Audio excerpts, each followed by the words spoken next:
Thanks for joining me for Commentator Smit's comments, and one of the features that I've introduced is to get a jockey in the hot seat, where he gives us his input and the chances of his mounts, particularly when it comes to the big Grade 1 race days. This week, we are fortunate enough to have Grant van der Kerk. Thanks for joining us, Grant, and for taking time to chat to us. Thanks, everyone. Now, Saturday is a big day.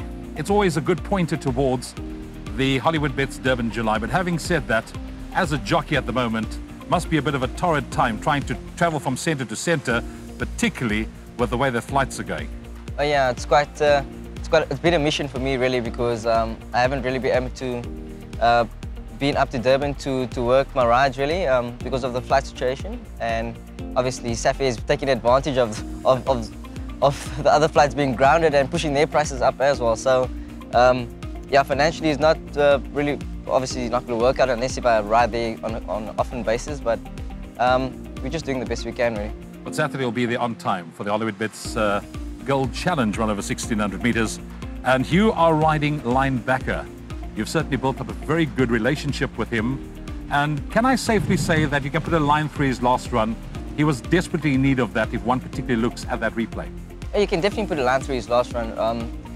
As we all know, the horse is capable of a lot better, and of course, it was a disappointing run, but Mr. Marshall has him in top form again, and he says the horse is flying at the moment. So I'm expecting a much better run from him, and I am going to ride him a little bit differently. I haven't really spoke to Mr. Marshall about that, but there is a certain way that linebacker likes to be ridden, and I'm just hoping that it pays off and he'll run a much better race leading into the July, because this is the race where you want your horse to be peaking for the July, and you don't really want you know, going into July where your horse is as a flat horse. So I really want him to go into July feeling really well.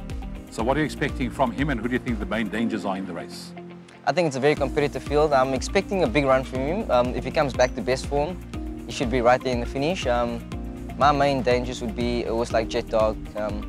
He's a very good miler, in my opinion, and he'll take a lot of beating. As I said, it's a tough race, and I'm just hoping that linebacker comes out of that run very well, and I hope that he gives a good account of himself. For me, as his jockey, I just really want to see him run on really strongly towards the line. That will give me a lot of confidence for the July. That's the last golden ticket that's up for grabs to ensure your pride of place in the Hollywood Bets Durban July. But a race that does take preferential consideration is the Cup Trial, and you're riding Warrior. Now, I remember watching him last time out, and I thought he was very unlucky. Having said that, he's been off for a while. Is there a reason for that?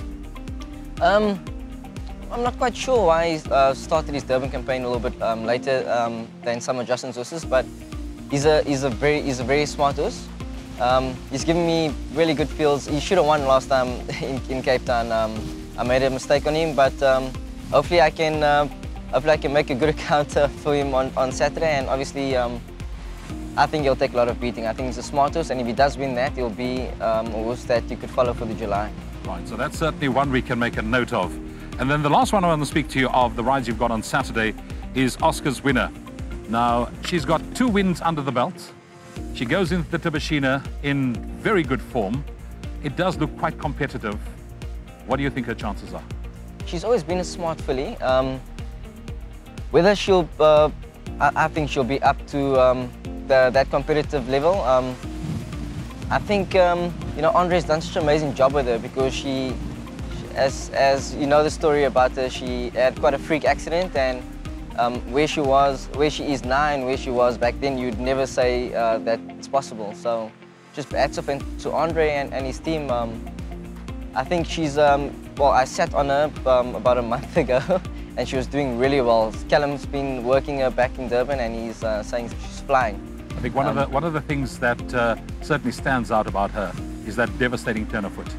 Yeah, no, she's got a really good turn of foot, and I'm expecting a big run from her. I really think she's up to that level, so I'm just hoping for a good run. Those are the 3 graded stakes races on the day. You also got Buster Keaton, Cousin Casey, Intrepid as your other rides on the day. Any one of those we need to include? Maybe Intrepid. His last run with me in Cape Town was really good. I know it's a competitive field as well. There's I think the computer film sprint winner in that race as well. So look, it's going to be a competitive racing throughout the day. So I'm just hoping that I have a good day, and obviously I want to put my horses in the right place, and I just hope I have some winners on the day, that's all. Ron, thanks for your time, and thanks for giving us your insights, and we'll keep fingers crossed that it's a good day for you on Saturday. Thank you so much. Jockey Grant van Niekerk was in the hot seat with me on Commentator Smit's comments. There's lots of racing action to look forward to. Make sure you join us if you are in the vicinity of Greyville. I'm Ravon Smit, and I look forward to seeing you at the races.